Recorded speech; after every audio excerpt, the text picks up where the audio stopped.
ini kita akan melaksanakan seminar proposal atas nama Rinto Siringo-Ringo. Oke, Rinto. Ya Bu. Bu. Mana gambarmu, Dek? Jangan kau ikut-ikutan tak pakai gambar. Oh, maksudnya videomu, fotomu. Halo, Rinto. Ada tapi pula lampunya mungkin atau ruangan. Kameranya belum aktif kalau itu. Sudah, Rinto. Bentar ya Bu. Rinto, dengar suara saya? Dengar Bu. Oke, lanjut Rinto, silakan. Paparkan proposalmu, Dek. Baik Bu. Pertama-tama saya ucap syukur kepada Tuhan Yang Maha Kuasa, di mana atas berkat kasih-Nya kita masih diberikan kesehatan pada saat ini, di mana saya bisa mengikuti sempro dan Bapak Ibu bisa hadir di sempro saya. Terima kasih kepada dosen PBJ pertama saya, Bapak Heri Pasaribu, kepada dosen PBJ kedua saya, Ibu Romindo Pasaribu, kepada dosen pembimbing pertama saya, Pak Raya Panjaitan. Terima kasih banyak Bapak, Ibu telah hadir di sempro saya ini. Di sini saya akan menjelaskan hasil dari proposal saya, yaitu pengaruh rasio keuangan terhadap harga saham dengan kebijakan dividen sebagai variabel intervening pada PT Astra International tahun TPK tahun 2017 sampai 2019. Di latar belakang, setiap perusahaan terdaftar di Bursa Efek Indonesia atau Go Public pasti menerbitkan saham dan dapat dimiliki oleh setiap investor. Kendala bagi setiap investor di pasar modal adalah memilih perusahaan yang tepat untuk melakukan investasi agar memperoleh investasi dengan harga wajar. Investor sebaiknya terlebih dahulu mengidentifikasi surat berharga atau saham untuk diinvestasikan dengan tepat, serta mempertimbangkan kondisi dan prospek perusahaan di masa mendatang dalam meningkatkan laba perusahaan. Pada prinsipnya, semakin baik prestasi suatu perusahaan dalam menghasilkan keuntungan, maka akan meningkatkan permintaan saham perusahaan tersebut, sehingga pada gilirannya akan meningkatkan pula harga saham perusahaan. Maksudnya di sini adalah kalau harga saham rendah, otomatis dividen dan labanya juga jadi sedikit. Tetapi begitu juga demikian, jika harga saham tinggi, maka otomatis dividen dan labanya akan semakin meningkat. PT Astra International Tbk atau Indonesia merupakan perusahaan induk investasi dengan usaha di bidang otomotif, jasa keuangan, alat berat, agribisnis, teknologi informasi, dan infrastruktur. ASI didirikan pada tahun 1957 sebagai perusahaan perdagangan. Adapun masalah tentang saham dalam perusahaan PT Astra Indonesia adalah di mana harga saham setiap per triwulan itu naik turun atau berfluktuasi.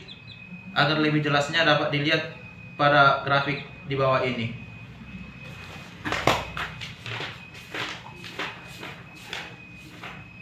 Berdasarkan dari grafik satu-satu, dapat kita lihat harga saham tertinggi pada tahun 2017 ada pada triwulan kedua, yaitu sebesar 3.707, dan terendah pada triwulan keempat, yaitu 2.401. Pada tahun 2018, harga saham tertinggi ada pada triwulan keempat sebesar 3.864, dan terendah pada triwulan kedua sebesar 2.511. Dan pada tahun 2019, harga saham tertinggi ada pada triwulan pertama sebesar 3.343, dan terendah pada triwulan ketiga sebesar 2041. Dari penjelasan tersebut dapat kita simpulkan bahwa data harga saham dari tahun ke tahun naik turun atau berfluktuasi. Rumusan masalah. Dasarkan penguraian latar belakang di atas dapat dirumuskan dua permasalahan dalam penelitian ini, yaitu pertama, bagaimana pengaruh CR terhadap harga saham PT Astra International Tbk. Kedua, bagaimana pengaruh debt debt to equity atau DER terhadap harga saham PT Astra International Tbk. Ketiga, bagaimana pengaruh ROA terhadap harga saham PT Astra International keempat Tbk. Keempat, bagaimana pengaruh kebijakan dividen terhadap harga saham PT Astra International Tbk. Kelima, bagaimana pengaruh CR terhadap harga saham PT Astra International Tbk Indonesia melalui kebijakan dividen sebagai variabel intervening. Keenam, bagaimana pengaruh DER terhadap harga saham PT Astra International ataupun Indonesia melalui kebijakan dividen sebagai variabel intervening. Tujuan penelitian. Berdasarkan latar belakang dan rumusan masalah di atas, maka tujuan penelitian ini adalah untuk memberikan bukti empiris dan menganalisis mengenai satu, pengaruh CR terhadap harga saham PT Astra International Tbk. Kedua, pengaruh DER terhadap harga saham PT Astra International Tbk.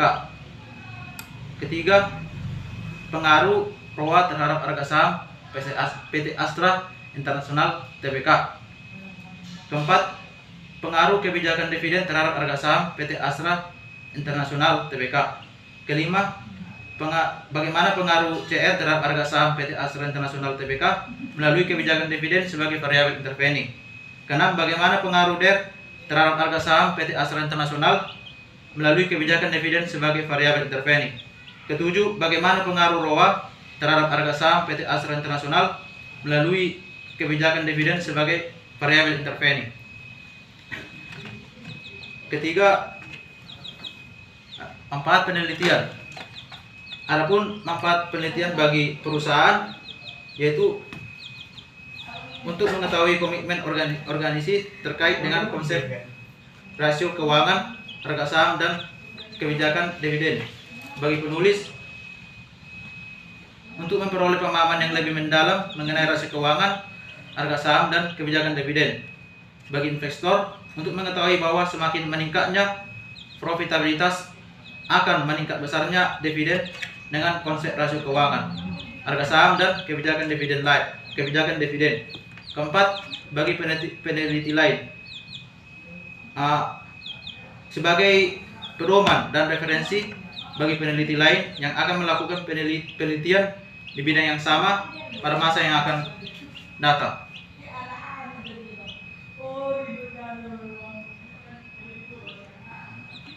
Landasan teori. Menurut James dalam Kashmir tahun 2012, pengertian rasio keuangan merupakan indeks yang menghubungkan dua angka akuntansi dan diperoleh dengan membagi satu angka dengan angka lainnya. Rasio keuangan digunakan untuk mengevaluasi kondisi keuangan dan kinerja perusahaan. Dari hasil rasio ini terlihat kondisi kesehatan perusahaan yang bersangkutan. Ada beberapa jenis rasio keuangan, yaitu rasio likuiditas, aktivitas, dan rasio solvabilitas, dan rasio profitabilitas. Berikut adalah rasio keuangan yang digunakan dalam penelitian ini.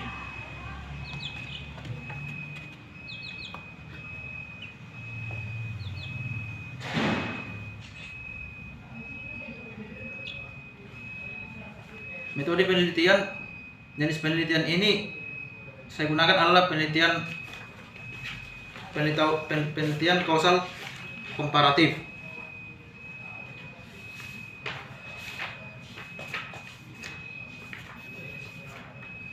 Lokasi penelitian ini dilakukan dengan mengakses situs resmi PT Astra International Tbk melalui website www.idex.co.id.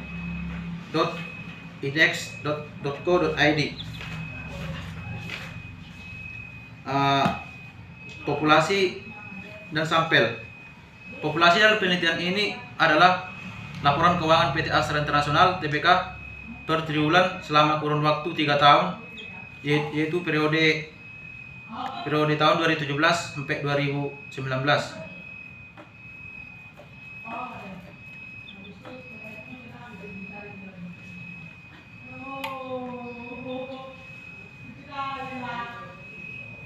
Adapun sampel pada penelitian ini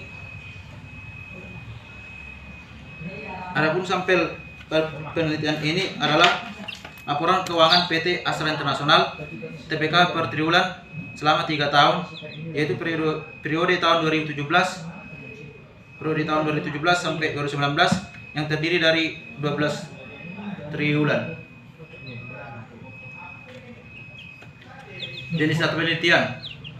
Jenis data penelitian yang saya gunakan ini adalah jenis data penelitian data sekunder. Data sekunder yang digunakan dalam penelitian ini mengenai laporan keuangan PT Astra Internasional TPK per triwulan selama periode tahun 2017 sampai 2019 yang diperoleh dari situs resmi www.idex.id. Pengumpulan data. Pada penelitian ini, pengumpulan data yang saya gunakan adalah dengan dokumentasi laporan keuangan triwulan PT Astra Internasional TPK yang dipublikasikan periode tahun 2017 sampai 2019 dan dapat diakses dari situs resmi www.asi.com. Sebelumnya saya minta maaf Bu, saya melangkai slide-nya, jadi saya belum menjelaskan di slide sebelumnya Bu, yaitu pada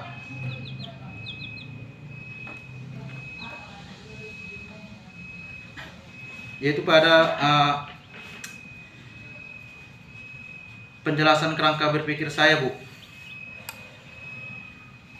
yang gambar 21 kerangka berpikir.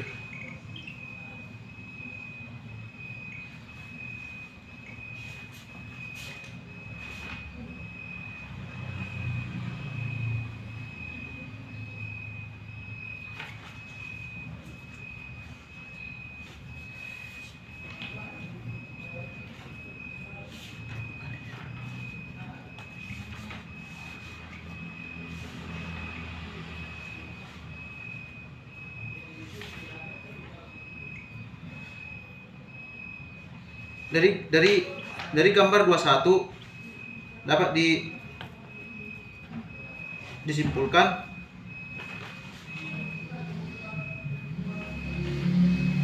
bahwa CR berpengaruh signifikan terhadap harga saham PT Astra Internasional. DER berpengaruh signifikan terhadap harga saham PT Astra Indonesia Tbk. ROA berpengaruh signifikan terhadap harga saham PT Astra Indonesia Tbk. Kebijakan dividen berpengaruh signifikan terhadap harga saham PT Astra Indonesia. Sedangkan CR berpengaruh signifikan terhadap harga saham PT Astra Indonesia Tbk melalui kebijakan dividen sebagai variabel intervening. DER berpengaruh signifikan terhadap harga saham PT Astra Indonesia Tbk melalui kebijakan dividen sebagai variabel intervening. Sedangkan ROA berpengaruh signifikan terhadap harga saham PT Astra Indonesia Tbk melalui kebijakan dividen sebagai variabel intervening.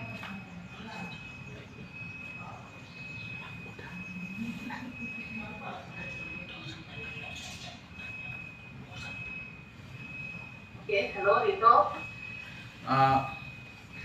Metode apa Bu? Ya Bu. Halo Rito, sudah ya? Ya Bu. Sudah ya Rito ya?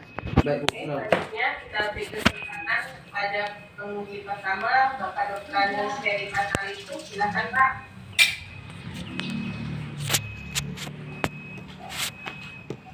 Halo. Terima kasih Bu Miko sebagai moderator. Baiklah, Rinto. Baik Pak.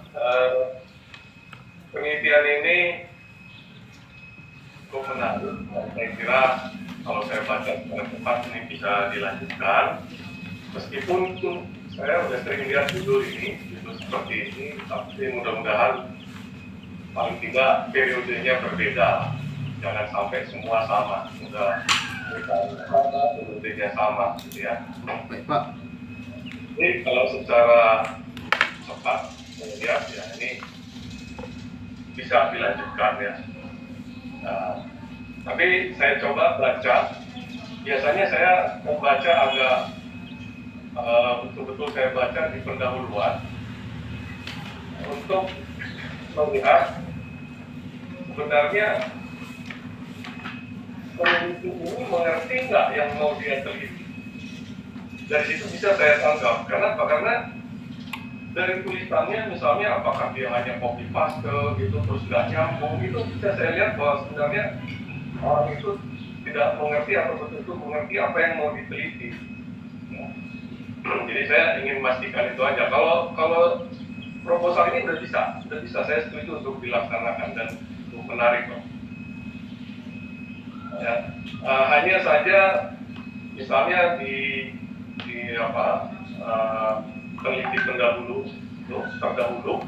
itu yang kamu tampilkan di situ semua yang berupa sektor, bukan perusahaan atau PT. Kamu bisa dapat yang PT supaya mirip dengan ini. Baik, Pak. Itu semua yang berupa sektor tertentu atau industri tertentu. Ya. Coba cari yang sama-sama hanya satu perusahaan seperti ini, PT Astra misalnya. Baik, Pak. Oke. Nah, di pendahuluan itu ada beberapa hal yang saya ingin pastikan sebenarnya kau mengerti atau enggak, itu aja ya. Jadi bukan berarti salah atau gimana ya. Baik, Pak. Misalnya di halaman 7, kira-kira di pertengahan itu ada kalimat dari setelah Abdul itu ya. Kalimat kebijakan dividen adalah kemudian kebijakan dividen menimbulkan dua akibat yang bertentangan. Kira-kira tahu nggak apa itu? Akibatnya itu apa yang dua itu? Sehingga penentuan besaran dividen yang dibagikan itu menjadi penting.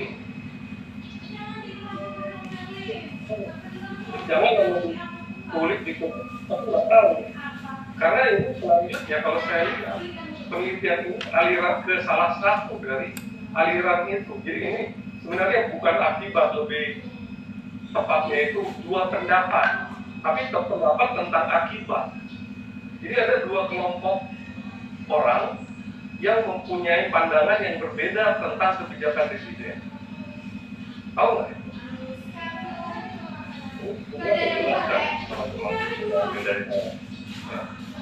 Apa itu? Kalau coba dicari, jangan sampai jadi nanti salah mengambil kesimpulan di akhir. Baik, Pak. Itu aja, saya ingin salah, tapi coba saya hanya ingin tahu kamu ngerti nggak ini gitu. Nah, jadi ini sebenarnya dua pendapat yang berbeda terkait dengan dampak dari kebijakan dividen itu. Pendapat yang pertama mengatakan dividen itu signifikan pengaruhnya pada harga, yang akhirnya pada nilai. Nilai perusahaan juga harus tegas ya. Ini yang maksud dengan nilai perusahaan ini tentu lebih kepada nilai pasar. Nah, nilai perusahaan itu ada beberapa jenis, ada nilai buku, ya. Jadi ini lebih ke nilai pasar kelihatannya kalau saya baca secara tepat. Ya. Ini kalau nggak bisa jawab itu ya berarti masih perlu membaca lagi ya. Jadi sebenarnya dua pendapat yang berbeda tentang akibat dari dividen. Yang pertama mengatakan kebijakan dividen itu pengaruhnya tidak signifikan karena orang lebih melihat ke gain misalnya yang lain ya, bukan ke yield. Dividen ini yieldnya. Nah itu lebih ke pendapat yang kedua bahwa kebijakan dividen bisa mempengaruhi harga. Itu nah ya masih di pendahuluan aja sebenarnya, yang lain-lain sebenarnya saya anggap ya udah salah. Jadi kalau di sini Sutrisno pendapatnya yang kau tulis ini menurut dengan yang mana? Di sini yang kedua misalnya. Nah kemudian di bawahnya lagi masih di halaman yang sama. Dan perusahaan dapat ditingkatkan gitu ya. Nah ini tadi saya udah bilang ya. Ini berarti arahnya ke nilai pasar sebetulnya. Ya. Baik, Pak. Enggak, kalau nilai aktiva berarti dividen dikaitkan dengan laba ditahan. Karena laba ditahan yang besar, maka nilai perusahaan dari total asetnya tentu besar, gitu ya. Nah, lalu nanti di halaman itu ada satu alinea atau apa yang tiba-tiba muncul, bahkan mana tutupnya ini, ya. Coba dua, ini baris keberapa? Sekitar baris ke-12 dari bawah. Dalam penelitian ini, peneliti menggunakan DPR sebagai alat ukur untuk kebijakan dividen. Ini nggak ada titiknya dan nyambung langsung. Investor perlu menganalisis laporan keuangan, tapi tidak semua. Nah, bukan hanya soal itu tadi ya, itu nggak masalah, bisa diperbaiki. Tapi kenapa kok tiba-tiba muncul cerita ini? Sebaiknya adalah dulu kalimat pembukanya, misalnya sebelum mengambil keputusan dalam investasi, maka investor perlu menganalisis laporan keuangan. Nah, ketika investor menganalisis laporan keuangan tapi menggunakan rasional, adalah titik seperti itu. Jangan tiba-tiba muncul begini. Investor tiba-tiba habis cerita DPR, langsung investor perlu menganalisis. Nah, kayak kurang enak gitu ya. Jadi ya sekali lagi mohon maaf, bisa aja dugaan saya ini tuh tempel-tempel gitu, copy paste tuh. Ya. Jadi itu. Kemudian juga masih di pendolan halaman 8 juga ya. Hampir sama nih, menurut Kashmir, there adalah ini. Jadi sebelumnya cerita apa gitu ya. Jadi jangan langsung tiba-tiba menurut Kashmir seolah-olah masih ada nyambung dengan yang sebelumnya. Kayak sebelumnya sedang cerita soal masih tiba-tiba langsung bukan baris baru lagi, bukan pembukaan. Menurut Kashmir seolah-olah masih ada kaitan dengan current ratio, contoh ceritanya tentang DER. Jadi itu coba lah diperhatiin, masih di halaman 8 nyambung ke halaman 9 misalnya. Keputusan pendanaan perusahaan menyangkut keputusan tentang bentuk komposisi pendanaan dan seterusnya dapat dibuat dari internal dan eksternal. Sedangkan modal eksternal dapat bersumber dari modal sendiri dan laku utang. Memang nggak salah ya, tapi perlu diperbaiki susunannya. Apakah ini dulu baru cerita tentang DER? Ini duluan cerita, itu baru kita masuk ke DER-nya. Ya. Oke, manfaat ya, manfaat penelitian. Ini bagi investor tadi apa yang bilang? Apa penelitian bagi investornya Pak? Itu untuk mengetahui bahwa semakin meningkatnya profitabilitas akan meningkatnya besarnya dividen dengan konsep rasio keuangan, harga saham dan kebijakan dividen. Ini kan apa? Masih mau diteliti. Ya, jadi jangan, kalau menurut saya jangan seperti ini justru masih diteliti hubungannya, pengaruhnya. Kita anggap masih kita mau teliti untuk Astra ini bagaimana. Jadi harusnya bagi investor sebenarnya adalah dapat digunakan dalam pengambilan keputusan untuk investasi, itu aja. Ya.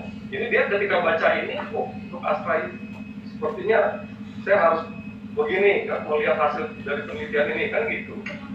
Jadi jangan langsung mengarah ke meningkatnya produktivitas akan meningkatkan ini masih mau kita teliti, kita anggap ini masih proposal. Baik Pak. Kemudian pada rasio likuiditas di bab 2, perusahaan yang mempunyai kekuatan membagi yang besar, ini maksudnya membagi atau membayar ya, mungkin salah ketik atau kadang-kadang bisa berubah sendiri ya. Lalu di yang halaman 12 itu juga baris kedua dari bawah ada kalimat rasio likuiditas merupakan yang menunjukkan. Kalimat seperti ini kayaknya kurang enak lah ya. Merupakan yang menunjukkan gitu. Lalu berikutnya di halaman berikutnya tentang ada di sini dua pendapat tentang likuiditas. Menurut Rianto sama menurut siapa sebelumnya tadi, Kashmir. Ya. Nah, Ya, kalau kita menunjukkan ada dua pendapat, itu biasanya karena ada perbedaan sedikit dari sudut pandangnya. Lalu kita buatlah kesimpulannya. Kita satukan dari dua pendapat ini.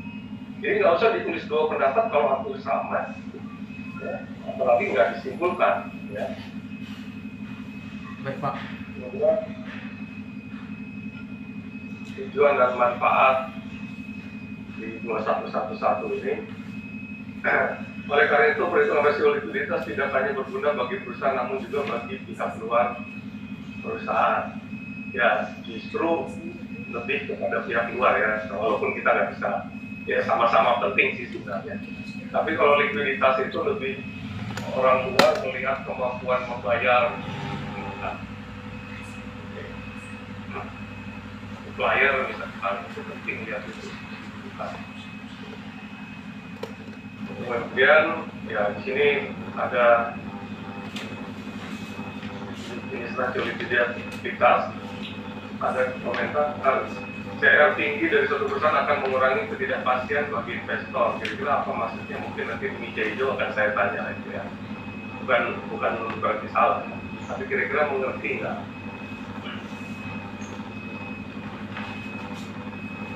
Di solvabilitas juga yang dibayarkan. Jadi baris keempat dari rasio solvabilitas itu ada kata mengukur sejauh mana perusahaan dibayarkan dengan utang. Mungkin lebih cocok dibiayain dengan utang. Jadi mungkin saya agak lebih banyak di sini karena menurut saya ini menggambarkan sejauh mana Anda mengerti yang mau diteliti ya. Kalau secara keseluruhan penelitian ini sudah saya laksanakan. Kemudian ya, kalau kaitan dengan hutang itu lebih ke risiko itu yang harus disoroti atau agak ditekankan, lebih ke risiko. Karena kalau kita langsung mengaitkan dengan kemampuan mendapatkan laba dari equity, jangan-jangan malah jadi tinggi. Karena hutang itu leverage, alat pengungkit.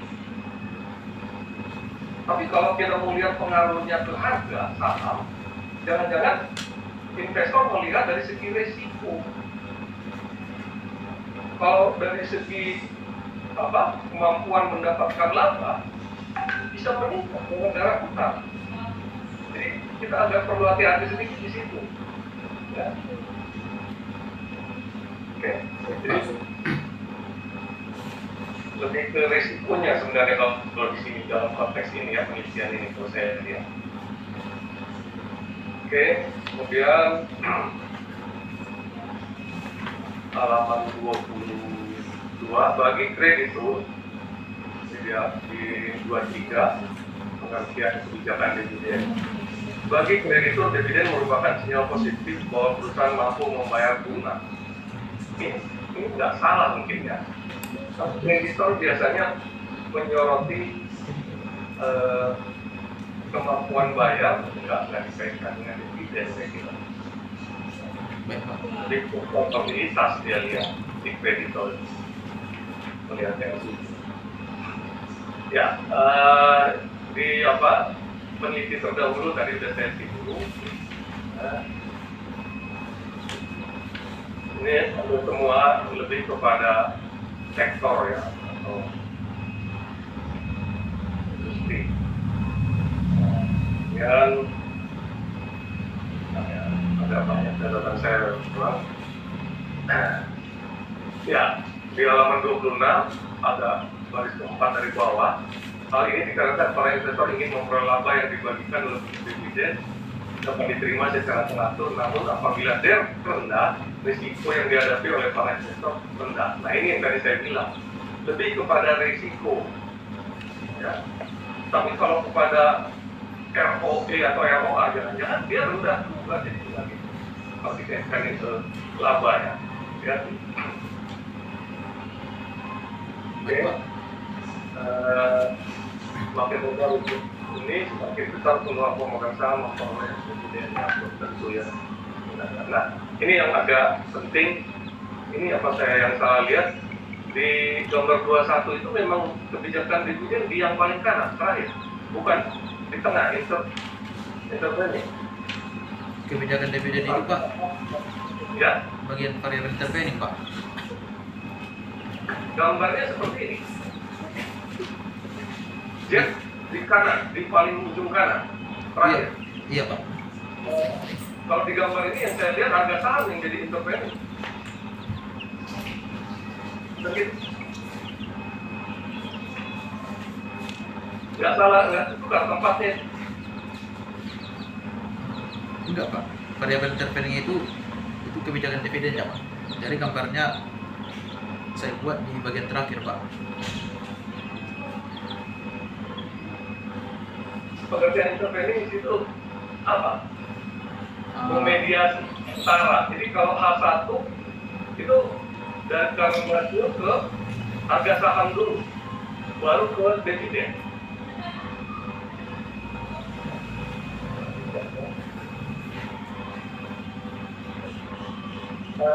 Kalkulasinya juga apa nggak lebih bagus? Kalkulasinya itu adalah laporan keuangan PT Astra Tbk sejak go public, baru settle ya, yaitu per triwulan selama sekian tahun, berapa? 3 tahun. Oh, baik Pak. Baik Pak. Ya. Kemudian dari apa itu definisi operasional yang paling akhir tentang dividen. Abdul ini siapa sih? Saya nggak kenal. Kenapa nggak ambil dari misalnya buku Pak Prof Pasaman, Gus Liaman gitu. Abdul ini siapa gitu ya? Nggak jelas. Sedangkan di daftar pustakamu juga Abdul nggak ada. Jadi munculnya gimana ya? Kalau saran saya ya udahlah kita pakai yang ada lah, yang dari mungkin yang tulisan dosen kita sendiri tulisan. Oke, saya kira itu aja saya. Baik Pak. Terima kasih banyak Pak. Saya kembalikan pada moderator untuk ini. Terima kasih. Sebelumnya saya permisi kalau nanti jam 20 selesai saya mau ngajar. Terima kasih. Baik Pak. Terima Oke, kasih banyak Pak. terima kasih Kak Heri. Oke, Saudara Rito. Ya Bu. Baik Bu. Rito. Dengar ya.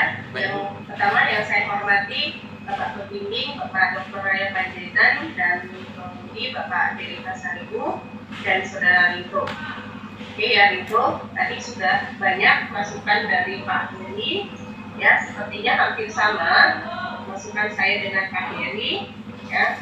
Jadi kalau saya baca di bab 1 ini masih banyak copy paste, ya Rito ya.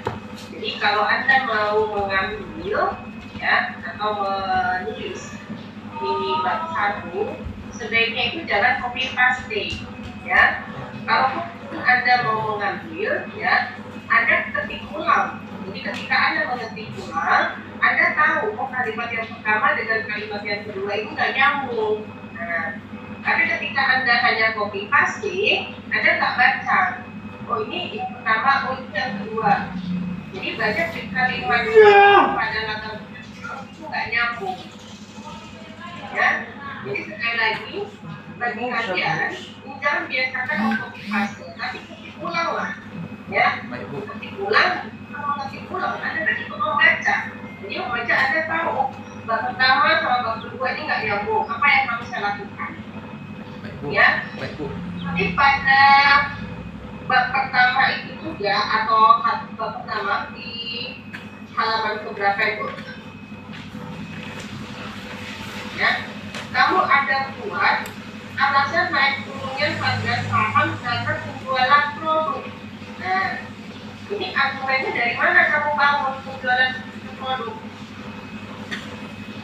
Ingat itu? Kelihatan Bu. Nah, di bab 4-nya, ini kamu katakan lagi bahwa harga saham naik turun karena ekonomi mikro dan makro. Nah, itu kan sudah kelihatan, ya. Kalau kamu tuh tidak membaca, ya, pada tahun 2018 sampai 2019, ya, harga saham naik turun karena kamu katakan di sini penurunan penjualan produk dari tahun. Nah, ini karena ini bisa nggak dipertanggungjawabkan argumen ini? Nah, baru kamu buat lagi di bab-babnya penyebab naik turun dan tingginya rendah harga saham di pasar disebabkan oleh banyak faktor kondisi mikro dan makroekonomi. Jadi banyak yang nggak nyambungnya ini ya. Ya itu ya. Bu.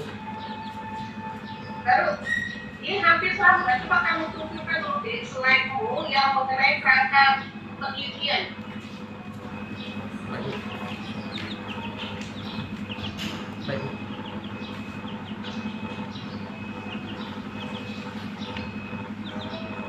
Bisa ditahu kerangka penelitiannya. Ntar ya, Bu. Dan kita sama-sama satu persepsi di sini ya. Baik, Bu. Ntar ya, Bu.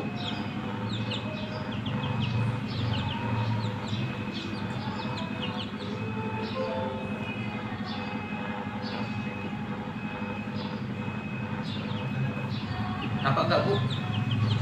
Ini udah selesai, udah kelihatan.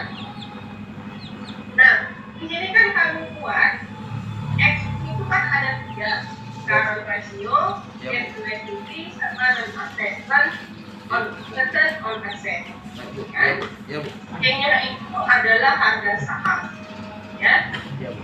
Di sini sama dengan Pak Heri yang agak mengganjal sama kami. Kenapa? Variabel intervening itu justru di akhir. Kenapa bisa di akhir? Karena kalau kita lihat intervening itu kan sebagai variabel perantara, ya. Variabel perantara antara variabel X dengan variabel Y. Jadi kalau dia di antara, ya, pemahaman saya itu ada di tengah-tengah. Nanti dia menjadi perantara antara X dengan Y. Ya. Baik, Bu. Baik, Bu. Dan saya juga mau tanya juga ini dengan Pak Ryan. Betul nggak ini yang kamu buat ini ya, gitu ya? Atau saya yang kurang membaca. Nah, lantas kalau kita lihat dari kerangka berpikirnya seperti ini, seharusnya kamu bangun berapa hipotesis?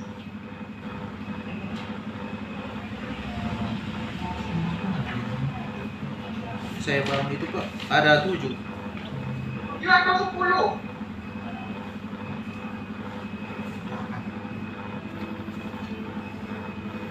Dari menurut pemahaman gambar Yang pertama kan current ratio terhadap kebijakan PT Astra terhadap maksud saya. terhadap harga saham. Iya, iya kan? Ya, Current rasio terhadap harga saham itu hipotesis 1. Ya, Bu. Hipotesis 2, debt to equity terhadap harga saham. Return on asset terhadap harga saham. Ini kan secara langsung, ya kan? Ya, Bu. Langsung dia ke variabel Y. Lantas, baru current rasio terhadap kebijakan dividen. Debt to equity terhadap kebijakan dividen dan return on asset terhadap kebijakan dividen. Ini secara tidak langsung. Itu aja udah 6.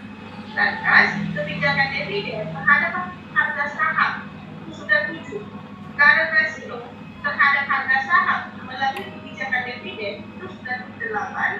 Ya, debt to equity terhadap harga saham melalui kebijakan dividen, dan yang terakhir return on asset terhadap harga saham melalui kebijakan dividen.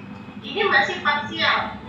Belum kita ke uji simultannya. Kalau ditambah dengan uji simultan, maka ini ada 12.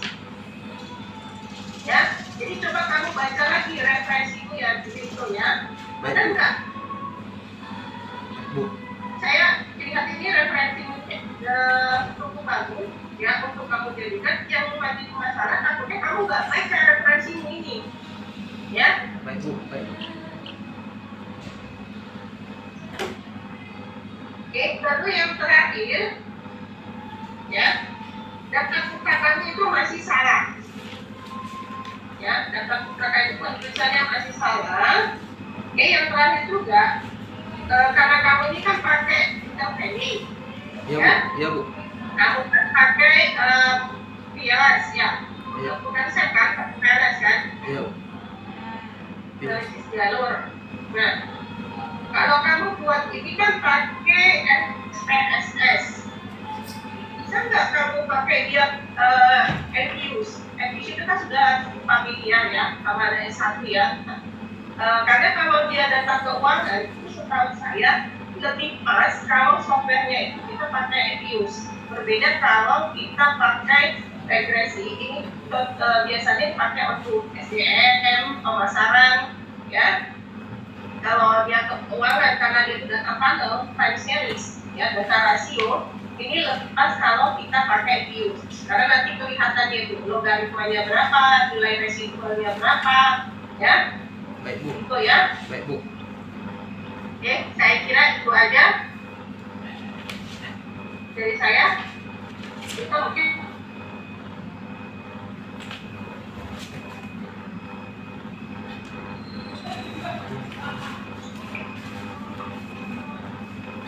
halo Rito, Ya Bu.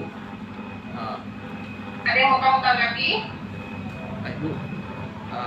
Di sini saya akan menanggapi revisi dari dosen penguji pertama dan dosen penguji kedua, di mana saya akan memperbaiki latar belakang saya yang kurang,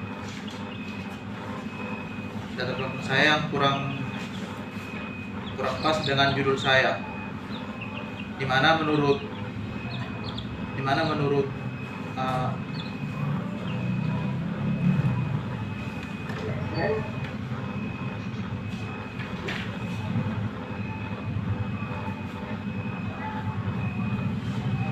ada dua pendapat yang berbeda, mengenai harga saham, tentang harga saham, dan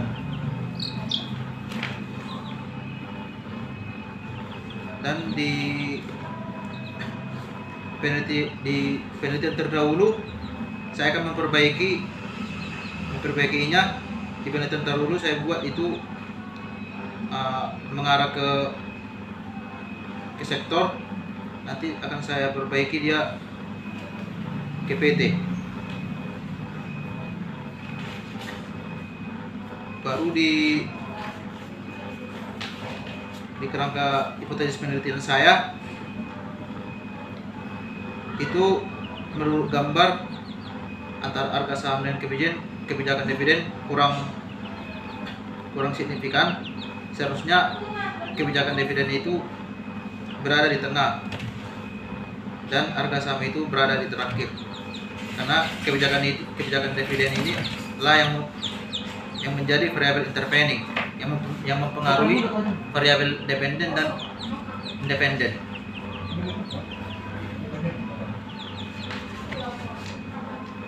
Dan akan saya tambahkan menjadi dan hipotesis penelitian saya akan saya tambahkan menjadi 12. Begitu juga dengan di daftar pustaka. Di daftar pustaka saya kurang bagus juga. Nanti akan saya perbaiki.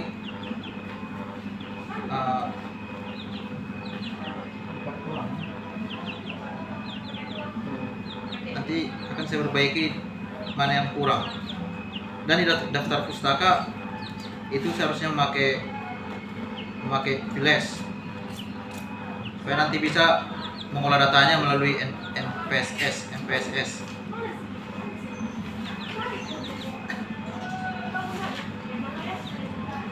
Ada kurangnya yang tidak bisa saya tanggapi, mohon maaf Bapak Ibu. Saya sangat terima kasih bisa mengikuti seminar hari ini, dan saya tahu mana yang kurang dari proposal saya. Saya kira itu yang bisa saya tanggapi. Saya kembalikan kepada moderator. Oke, terima kasih Riko atas tanggapannya. Oke, selanjutnya kita beri kesempatan kepada pemimpin, karena di sini hanya ada pemimpin satu, Bapak Dr. Raya Panjaitan. Silakan Pak. Oke, terima kasih Bu Robindo, sekaligus moderator ya Bu ya. Oh, kita Ya, saudara Rito, kamu yang tulis harus percaya diri. Memang saya juga betul yang dibilang Betty kok tanggung semua ya dari Pak Heri, dari Bu Robindo ya. Baik Pak. Kalau Anda mau copy paste, bahasakan. Jangan copy paste mutlak ya, bahasakan lah, narasikan dia supaya adanya yang gitu. Terus kamu harus percaya diri, jangan kau bilang tidak sesuai dengan Ya nggak boleh dong, tidak sesuai dengan latar belakang. Sekarang kamu kalau saya lihat ini malah membaca ya. Ada di awal-awal baca baca jurnal masukkan selesai kerja gitu semua. Setidaknya semua harus ke counter, bahkan pakai roa itu buat apa? Siapa yang bilang? Kan saya bilang nanti seperti itu. Pilih siapa yang sudah pernah melakukan itu perlu seperti itu ya. Itu ya itu ya. Baik Pak. Tidak ada masalah. Seperti Pak Heri itu tadi dari awal sebagai kunci satu dibilangnya ada yang yakin layak ini diteruskan kan sudah gitu ya. Tinggal Rito sedikit percaya diri, jangan takut meneliti itu tidak perlu takut ya. Tidak perlu takut. Kita kan meneliti itu boleh salah, yang penting tidak boleh berbohong ya. Yang penting tidak boleh berbohong. Kita harus jujur ya. Kita harus jujur. Itu tadi saya lihat kalau saya lihat sih kamu buat baca aja ya. Banyak baca ya. Baik Pak. Kurang baca ya. Baik Pak. Pembimbing siapa? Pembimbing doang siapa? Kalau nggak ada saya lihat di sini. Kebetulan ibu emailnya Pak sama jadwalan dengan teman saya, ada jadwal saya itu, jadi tidak bisa mengikuti Pak. Ibu itu sudah menginformasikan.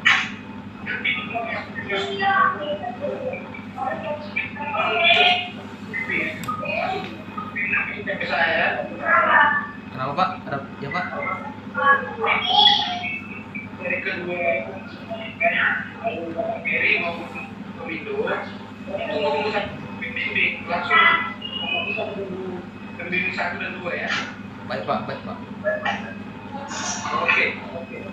Ya, itu dari saya Ibu Komindo. Terima kasih. Saya Komindo sebagai pembimbing. Silakan Bu. Oke, terima kasih Pak Raya sebagai pembimbing. Nanti nilainya di WA ya Pak, sama Pak Agus ya Pak. Sama Pak Agus ya. Oke. Sama Pak Agus Pak. Oke, terima kasih. Oke, Saudara Rito, demikian sidang proposal Anda hari ini. Terima kasih atas pemaparan saudara dan selamat siang. Selamat siang Bu, Pak. Siap. Terima kasih banyak Pak, Bu.